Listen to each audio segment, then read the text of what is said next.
আমি অনেক দিন আগে একটা আলপনার ভিডিও আপলোড করেছিলাম, আলপনার দেওয়া। তো ওখানে অনেকেই জিজ্ঞেস করেছিল বাড়িতে কিসের আলপনা, কী জন্য আলপনা দিচ্ছ, কী হবে। তো আমি ওখানে বলেছিলাম যে বাড়িতে লক্ষ্মী গণেশ পুজো। তো সেই পুজোটা আমাদের দোকানেরই পুজো। অনেক দিন ধরে ইচ্ছা ছিল আমাদের একটা বাড়িতে ছোট্ট দোকান হবে।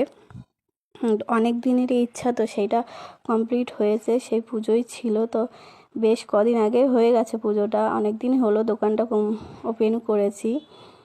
তো যাই হোক, তো তোমাদের কেমন লাগছে বলো একটু কমেন্টে। তো আমাদের তো খুবই ভালো লাগছে, টাইমটাও খুব ভালো কাটছে আমাদের বসে থেকে দোকানে। তো ইচ্ছাটা পূরণ হয়েছে, একটু তো আনন্দই হবে, তাই না?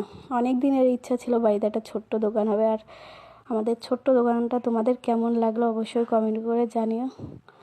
তো যাই হোক, তো চলো, এদিকে আমি একটু বসেও আছি, এদিকে আমার ভিডিওটা করে দিচ্ছিল আমার বর মশাই। আমি বলেছিলাম একটু ভিডিওটা করে দিতে, তো সেটাইও দিচ্ছিল।